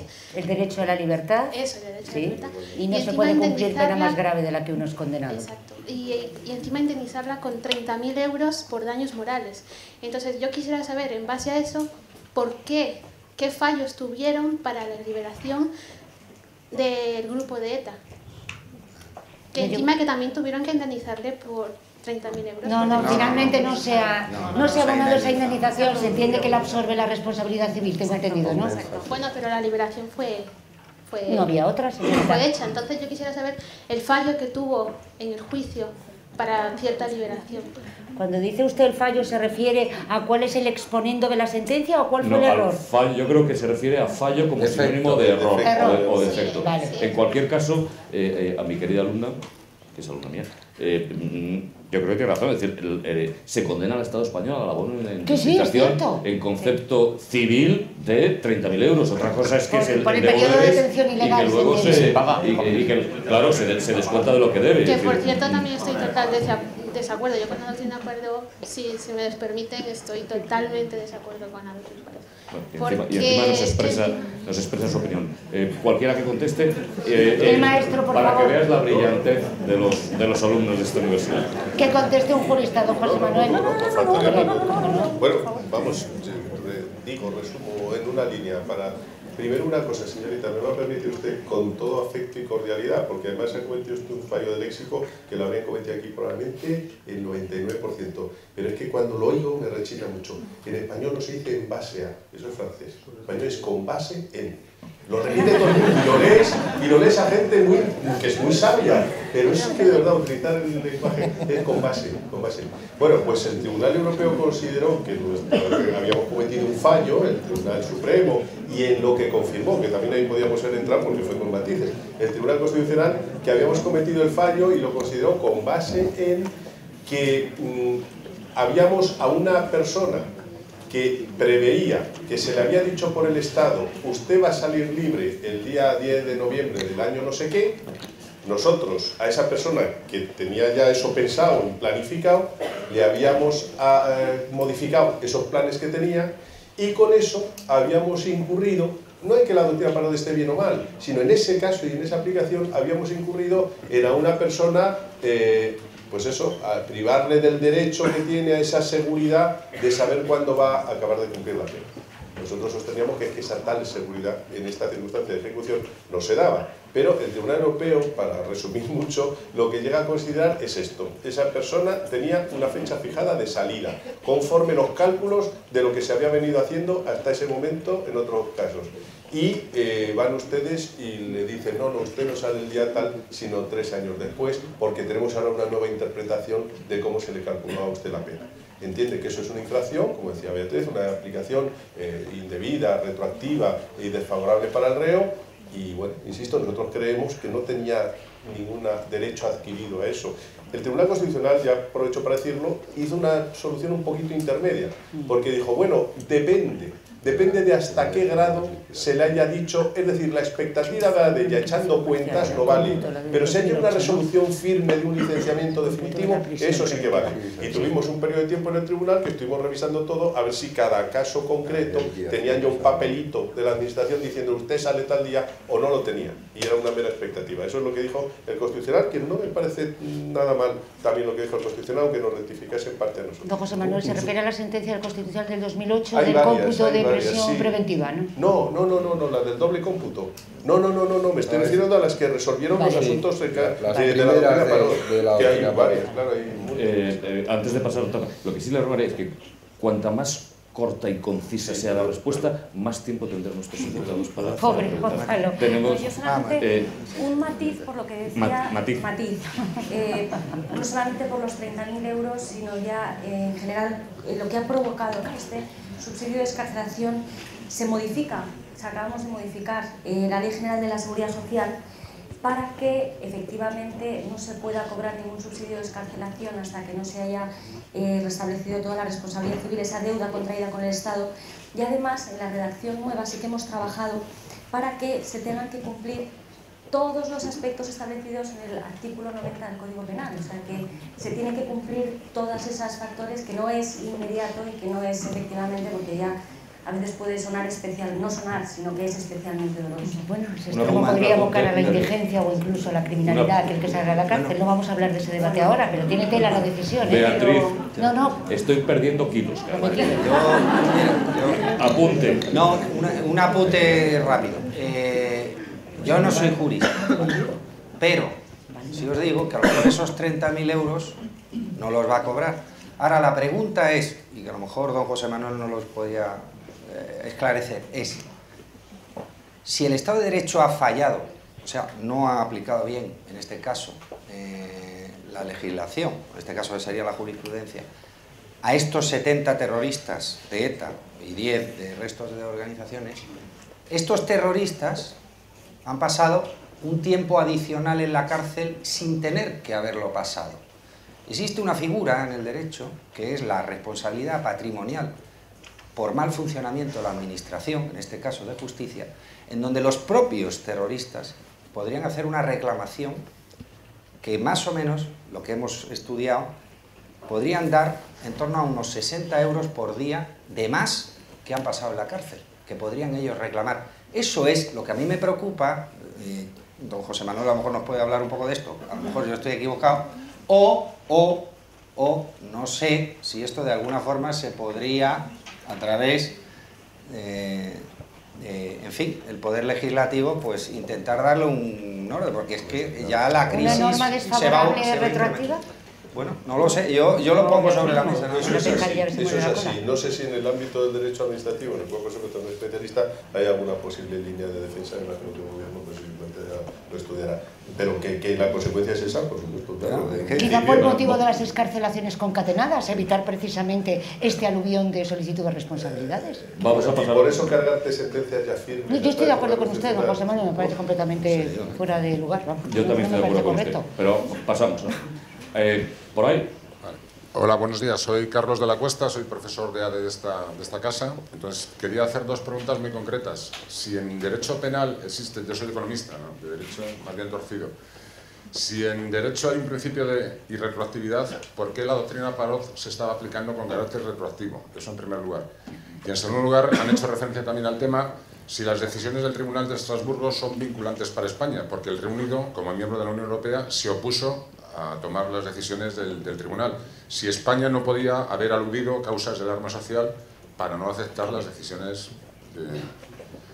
del Tribunal de Estrasburgo. Vamos, son preguntas muy concretas. Antonio. Bueno, respuesta concreta. Gracias. Cuando hablamos de irretroactividad, hablamos de retroactividad de leyes, y si hablamos de irretroactividad de jurisprudencia, que sea desfavorable para el reo. Es decir, lo que es favorable en principio no está sujeto a esa irretroactividad, que sería una forma rápida de contestar. Y en cuanto a lo segundo, en mi opinión, y en la opinión de, creo, todo el mundo, las decisiones del Tribunal Europeo de Derechos Humanos, en la medida en que formamos parte del convenio, en virtud del artículo 46, son de obligatorio cumplimiento para el Estado. Es decir, que no cabe la posibilidad de decir, cabe la posibilidad de que alguien, un Estado como Gran Bretaña lo haga, pero estaría incumpliendo el convenio y estaría incumpliendo, o ha incumplido sus obligaciones como parte de ese convenio. Disculpe, usted interpreta como un acto de valentía ir en contra de lo que establece un tribunal, pero no es tal, sino una desobediencia. Entonces llevemos a las cosas por su nombre. Y a la pregunta que usted plantea primera, pues mire, yo soy de su opinión, pero aquí estamos escuchando que jurisprudencia y ley no son lo mismo. Si bien es cierto, nuestro Código Civil establece que, bueno, es fuente del derecho, ¿verdad, la jurisprudencia? Pero no es ley. Hay otra cosa. A ver. Yo, vamos a hacer. Primaria.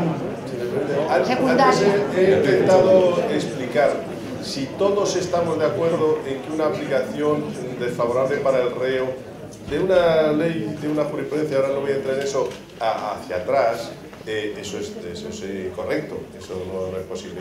No tanto por el principio de legalidad, porque eso se refiere a la ley y la jurisprudencia de otra cosa, pero por supuesto, yo no voy a aplicar a un señor que ya salió de la cárcel, decirle, ay, ahora hemos cambiado de opinión, tú tenías que haber estado 5 años más en la cárcel. Evidentemente eso no se puede hacer. Si aquí uno de los problemas nucleares es si realmente la aplicación era retroactiva o no. Porque hay quien dice sí es retroactiva, y vuelvo un poco a insistir antes, sí es retroactiva, porque había ya una situación suficientemente asentada que se ha visto afectada hacia atrás por algo que ocurre después, le han cambiado aquello. Nosotros en la sala partimos de la idea de que no era aplicación retroactiva porque no había nada asentado. Porque nosotros lo estamos aplicando para el futuro, pero que en una liquidación de condena los incidentes que se producen también se producen para el futuro. Igual que si el señor saca el título de derecho y le quitan 3 meses de cumplimiento. No vamos a decir, no, porque como usted ya tenía una expectativa antes de hacer esto, no. O sea, esto está en evolución. Entonces, que nosotros lo que entendíamos es que no era retroactivo. Entonces íbamos a eso, no es que estemos defendiendo que es posible esa aplicación, sino entendíamos que no era retroactiva. Y por cierto, y antes se me olvidó y es muy importante, y ahora voy a plantear un problema aquí a la señora de mi derecha, sintiéndolo mucho, y quién sabe, quizá al señor de la izquierda en alguna ocasión, hay alguna opinión de juristas prestigiosos, yo ahora recuerdo a Carlos Romejana, pero hay otra serie de personas, les aseguro, muy inteligentes, que dicen la solución para el cumplimiento de todo esto, antes hablamos del recurso de revisión y tal, hubiera sido lo correcto jurídicamente el indulto. ¿Y por qué el indulto? Y dicen estos, y no, yo creo que no le falta razón, porque nosotros estamos en el Consejo de Europa, por cierto, no es la Unión Europea, pero vamos, como es usted economista, tampoco tiene muy bien saber esto, no es la Unión Europea, es el Consejo de Europa. Pero bueno, estamos en el Consejo de Europa en virtud de un convenio de derechos, que el tribunal es el encargado de hacer cumplir, que pactan entre Estados, los Estados. El obligado a cumplir estas sentencias como fuera era el Estado español, no la justicia española. Era el Estado en su función de relaciones externas, digamos, y de cumplimiento de un tratado que ha pactado. En ausencia de que el Estado haya dicho, porque eso sí se puede hacer, lógicamente, y lo que estoy pidiendo yo, regular legalmente cómo eso se introduce en nuestro sistema, ahí insisto, ¿quién opina eso? Claro, imagínense ustedes el problema que le planteamos a los señores del PP si les decimos que tienen ellos que indultar a los etarras por cumplir un tratado que ha firmado el Estado español. Pero no es ninguna tontería. Así que esto lo digo sobre todo para pincharos, para que aprisa y corriendo. Nosotros en el gobierno y vosotros que pensáis no me los pinchas. Para que nosotros en el gobierno acereréis el que esto se regule, porque si no puede salir alguien y decir a la próxima, apliquen ustedes el indulto y asuman la responsabilidad. Yo les prometo, estoy jugando, que al final 20 segundos cada uno van a tener para, como se dice en sala, ¿no? Para conclusiones. Sí, conclusiones. Bueno, he derecho a la última palabra. ¿Alguien? ¿Alguna pregunta más? A ver. Primero buenos días a los ponentes que ha habido hoy. Quiero decir que es un honor estar en esta conferencia sobre la doctrina Parot. Y yo, como mi compañera, antes de lanzar la pregunta, quería presentarme. Yo soy Javier Fernández, estudiante de ADE en esta universidad, y quería pedir disculpas. Yo soy lego en Derecho, yo no estudio Derecho, y quería pedir disculpas por si cometo algún error, como ha dicho mi compañera.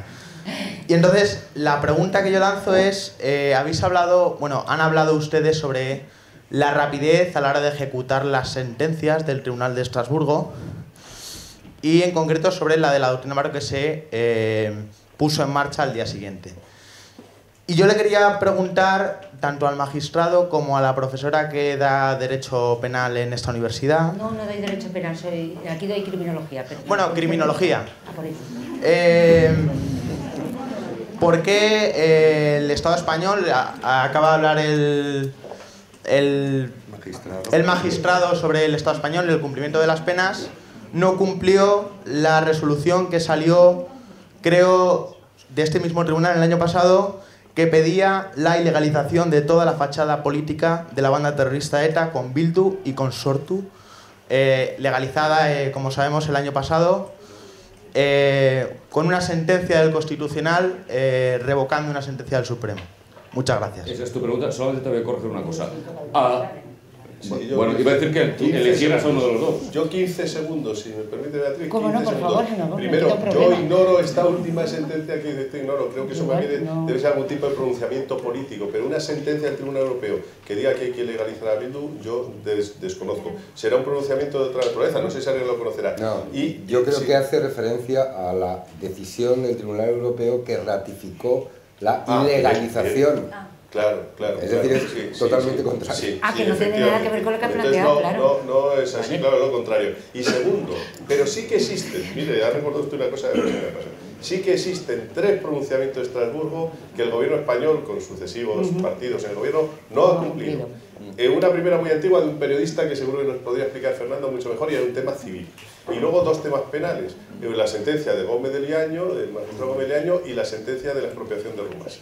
En esos 2 supuestos, el Tribunal Europeo de Derechos Humanos dijo cosas, pronunció, falló en un sentido que los gobiernos, insisto, que no sé qué partidos estaban, y a mí me da igual, el caso es que no se cumplió. ¿Y don José Manuel cuál sería la sanción? Quiero decir que obviamente en España si no se cumple una sentencia la cumple sí o sí. Es que no hay prevista sanción. Eso creo que Antonio conoce muchísimo mejor que yo. El tratado, no existe una sanción, pero sí existe esa sanción. Yo por eso decía antes de que si estamos en ese club hay que cumplir. A mí que los británicos hagan sus cosas son las cosas de los británicos, o que los belgas se ha hecho, o que los suizos, pero yo creo que por prestigio de mi país, de mi nación, yo creo sinceramente que si estamos debemos cumplir. Y nos gusta o no nos gusta, igual que aquí se cumplen muchas sentencias, muchas cosas que firmo yo, y hay gente que no le gusta, y hay gente que discrepa, y probablemente con mucha razón, y sin embargo tienen que cumplirla. Entonces, y no la cumplen tanto porque exista una posible sanción por desobediencia, por lo que sea, sino porque creen que deben de cumplirla. Pues un poco yo digo aquí lo mismo, es una cuestión de confianza. Una cosita, a renglón de ir siguiendo un poco. Sí, breve. La herramienta, yo siempre me salgo del plano jurídico porque sería una temeridad por mi parte, pero la sensación y la herramienta que les hubiéramos dado, ya tienen una herramienta propagandística. Si encima no hubiéramos cumplido la mundial, entonces sí que son los adalides de los derechos humanos, y España hubiera sido la misma República de China casi. Vale, propagandística. El profesor Sánchez Bayón. Hola, buenos días. Vamos a ver, en primer lugar, efectivamente, mi felicitación ha sido brillante, sin embargo, a mí se me presenta un pequeño problema, que es que difícilmente puedo ver lo que hay en la sala si me ponen un elefante delante. ¿Qué quiero decir? Que si ya estamos aceptando un marco, un discurso que empieza siendo erróneo desde mi punto de vista, porque claro, ¿por qué empezamos a hablar de derecho penal cuando esto parte del ámbito del orden de derechos humanos? Luego tendríamos que haber cogido y analizado, no digo ustedes, sino el discurso tal y como nos lo hemos planteado, la sociedad española, ¿no? Por tanto, ya venía viciado. Igual, entrar en tecnicismos y sobre todo derecho procesal cuando a lo mejor tendríamos que observar más el derecho sustantivo. También dar prioridad a lo jurídico y no tanto a lo justo, etcétera, etcétera. Claro, me hace a mí sospechar, ¿no? Porque si también, ¿no? Por eso les decía, qué legitimidad, qué validez, qué eficacia tiene una sentencia donde participa un magistrado nombrado ad hoc, el cual, bueno, pues había participado previamente en los procesos de negociación con ETA, que hace sospechar que hay una especie, nuevamente, de indulto encubierto. Entonces, por eso les decía que a lo mejor, claro, sería cambiar completamente el debate, sino sencillamente la duda, ¿no? No sé, me extraña, y yo lo plantearía de otro modo, y no sé si ustedes también tienen dudas en cuanto al marco que nos han puesto para debatir, que creo que ya es tramposo, porque estamos entonces abocados a meternos en tecnicismos y en confusiones que efectivamente nadie va a entender finalmente. Gracias. Gracias a ti, Antonio. Y me lo pones facilísimo. A mí me encantaría hacer una pequeña apreciación. ¿Qué orden jurisdiccional afecta más a los derechos humanos que el penal? ¿Por qué? Discúlpeme, yo le voy a contestar simplemente, son mis alegatos, ¿eh? Nada más lejos de mi palabra que la verdad. El que cierra la puerta de la duda la deja fuera. Pero, ¿qué orden jurisdiccional en este país puede afectar más a los derechos fundamentales que el penal? ¿Cuál es, sino la causa por la que se dictó esa sentencia del Tribunal Europeo de Derechos Humanos, que una causa penal? ¿Y qué es lo justo? ¿Existe la justicia? ¿Es la naturaleza justa? ¿No utilizamos un concepto de lo justo cercano a aquello que como sociedad entendemos que es tal? ¿No hemos dicho entre todos que el que quebranta las normas comete una injusticia? Hombre, si usted quiere que hablemos de metafísica, quizá el planteamiento debía haber sido otro. Y si quiere que eludamos todo tecnicismo, entonces podemos hablar desde una mecánica más política de este asunto.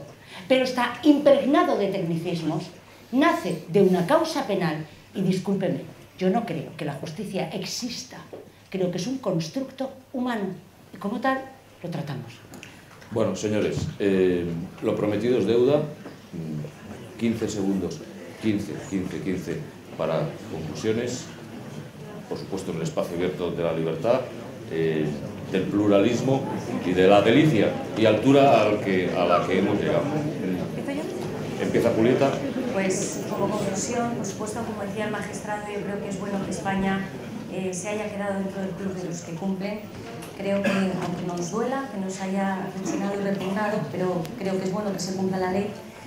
Pero igual que se ha cumplido en esto, creo que también es fundamental que se cumpla cuando, aunque nos centremos brevemente en los asesinos de ETA sin nombrar a los demás, cuando piden amnistías que son inadmisibles, también para seguir investigando los crímenes 326, me parece, que quedan sin resolver, para que no dejemos de movernos dentro del marco del Estado de Derecho en el que sea la legalidad la que marque nuestras reglas del juego, y porque vemos, con todos los matices, pero desde luego que la ley es la que nos protege como ciudadanos del oportunismo y de la arbitrariedad que nos propone. Muchas gracias. Yo estoy de acuerdo, por esta vez, con la lista del Partido Popular y de acuerdo con Fernando Lázaro, lo cual es más sorprendente todavía. Creo que desde el punto de vista de la banda terrorista, el cumplimiento de la sentencia sin duda no ha generado los problemas que podía generar. Uno de los grandes problemas de la lucha contra ETA era el afianzamiento internacional que tenía y sobre todo lo difícil que era explicar en determinados países, y yo lo he hecho, lo que era la banda terrorista, porque había en algunos de ellos, incluso cercanos a España, una imagen en determinados ámbitos de que la banda era otra cosa que un puñado de asesinos. Y ha sido un desmontaje de años, es decir, de 20, 25 años que ha habido que trabajar para explicar, no allende el Atlántico, sino incluso en Europa, en países especialmente cercanos, lo que era la banda terrorista. E incluso la banda consiguió, y esto yo lo he sufrido directamente, marcar a España como un país en donde no se protegían los derechos humanos, en donde la jurisdicción no funcionaba. Creo que los efectos negativos de un incumplimiento de la sentencia hubieran sido mucho mayores que los derivados del cumplimiento, aunque pueda parecer en un primer momento que no. Muchas gracias. Sí, muy brevemente. Yo dije al principio que me interesaba ver dos perspectivas, lo que ha ocurrido hasta ahora, lo que es historia y el futuro. Respecto a lo que es historia, ahí está ya, podemos seguir hablando de ello, salvo que le demos interpretaciones, como se dan o como se pueden dar, de carácter político, ciertas intenciones en las cuales yo no voy a entrar, que entonces sí podría tener consecuencias de cara al enjuiciamiento de los diferentes responsables que se piense que están implicados en ello. Desde el punto de vista técnico-jurídico, pues ya está, la sentencia se cumple y no hay mayor problema. Y como he dicho anteriormente, si es que al final los efectos no son tantos, eran en ocasiones de semanas o de meses más de cumplimiento cuando echan las cuentas. El futuro sí que es lo que me preocupa, y como he dicho, pues porque esto se arregle una vez para que cuando venga otra situación semejante no tengamos lo que sí que yo creo que es absolutamente censurable y criticable del comportamiento que hemos tenido en los tribunales, de esa aplicación masiva, sin respetar resoluciones anteriores, etcétera, que eso sí que debe ponerse. Como siempre, habiendo disfrutado mucho de todo lo que ha acontecido en esta sala y habiendo aprendido mucho, agradezco la valentía a los señores magistrados que tuvieron, discúlpeme la vulgaridad de las narices, de crear la doctrina Parot para salvar las insalvables lagunas de nuestro sistema. Y al margen de que sigo con aquellas dudas con las que aquí me senté, he de compartir con don José Manuel, gran maestro, mis dudas y casi diría temores por lo que nos ha de venir, y por esa, dicho sea con todos los respetos y no personalizando aquí en los políticos presentes, absoluta inoperancia de nuestros políticos, más allá del diletantismo de la palabra, que luego en la práctica no llega a nada. Bueno, menos melones a veces. Es un capricho personal, sé que lleva un cierto orden, pero es un capricho personal. Me permitirán los invitados y el público que cerrara este acto, la representación de las víctimas del terrorismo. Yo pasé el otro día, por la República Dominicana, pasado año ya, de aquella bestialidad, y y todavía, iba a decir que se te ponen los pelos de punta en mi caso, ¿no? Pero todavía conmueve. Entonces, por lo tanto, creo que eso de que tenemos una deuda la tendremos toda la vida. Cerraremos con él, Fernando. Perfecto. No, primero felicitar a la universidad, felicitarte a ti, porque yo creo que esta mesa, aparte de contar conmigo, que es un honor por lo que estoy compartiendo de mesa, es por la intensidad, por la nitidez de los mensajes, por la claridad que han expuesto, aunque son visiones claramente diferentes en algunos casos, pero hay que felicitaros porque esta mesa ha sido contundente, me gusta. Yo espero que el público... Ahora, me siguen quedando... Mañana lo citáis. Sí, hombre, naturalmente. 4 preguntas, si no, no vengo. No, pero en cualquier caso, yo creo que todavía no se resuelven las dos dudas principales que yo por lo menos tenía. ¿Se podía haber aplicado de otra manera esta sentencia? Yo tengo la impresión de que sí, para haber hecho la pedagogía que correspondía no solo a las víctimas, sino a toda la sociedad, porque claro, las víctimas lo han sufrido en primera persona, pero el resto, la alarma social, al margen de violadores, en este caso, que lleva toda la razón la compañera de tertulia, pero la imagen de toda la excarcelación masiva de los más sanguinarios de Tarrasa ha sido un impacto social bestial para toda la ciudadanía. Yo creo que ahí ha faltado pedagogía claramente por parte del Estado. No quiero responsabilizar a ninguna institución porque todas están implicadas, incluso igual los medios de comunicación también, pero en cualquier caso ha faltado pedagogía, no queda claro que se tenía que haber hecho de aquella manera, y también quedará para la historia, que yo creo que con el paso del tiempo, hasta qué punto la resolución de Estrasburgo con los derechos humanos tenía o no que ver con un proceso de negociación, de diálogo con ETA abierto, interrumpido, reabierto, en fin, interconectado. Lucharé por otra mesa de este tipo. Como homenaje, cierran las víctimas, cierra... Yo agradecer a la universidad, a ti, Gonzalo, y a todos los que estáis detrás de la organización por darnos voz, que es importante. Yo intento hoy representar a todos, pero simplemente transmitiros un mensaje. Las víctimas del terrorismo de ETA, tenemos una herida cicatrizada con puntos. Cada vez que ocurre algo como lo que ha pasado el trimestre pasado, saltan esos puntos de la herida. Ese es el problema que tenemos. Hasta que no se acabe definitivamente con la organización terrorista, esos puntos no terminarán de cicatrizar porque es continuo, es reabrir. Entendemos en conjunto, y lo he dicho al principio, que el Estado de Derecho sí tenía margen de maniobra, y entendemos que a día de hoy debía haber sido puesta en libertad la terrorista Inés del Río, pero no 79 terroristas más. Entendemos también que aún hay margen de maniobra para por lo menos garantizar que el Estado de Derecho ha hecho lo correcto. Tenemos 2 terroristas pendientes de salir por el licenciamiento definitivo por esta derogación, marzo y diciembre, y la abogacía del Estado tiene margen de maniobra todavía para solicitar información al Comité de Ministros.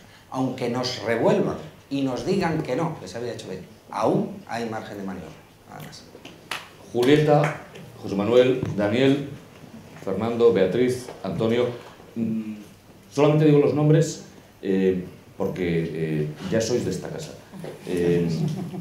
Bienvenidos. A nivel personal ha sido una auténtica delicia. Se me ha pasado que no me he dado ni cuenta. Cuando he dicho que prometo otra mesa, es una indirecta para los que mandan. Muchísimas gracias, infinitas, repito, creo que ha sido una delicia. Hablo por mí, pero desde aquí veo las caras de las altas direcciones de esta universidad, secretario general, claro, vicerrectores, pero también de mis muchachos, de mis compañeros, de mi mujer. Y estoy convencido que avalan lo que aquí estoy diciendo. Y evidentemente hay que decir al público, a esta familia de esta universidad que apuesta siempre mucho más por la calidad que por la cantidad. Y creo que aquí hemos dado, aparte del mensaje, que todos luego vayamos madurando y las conclusiones a las que queramos llegar, yo creo que algo muy objetivo, que me parece una delicia y una preciosidad, que es precisamente eso, calidad y calidad. Así que muchas gracias y hasta la próxima. Gracias.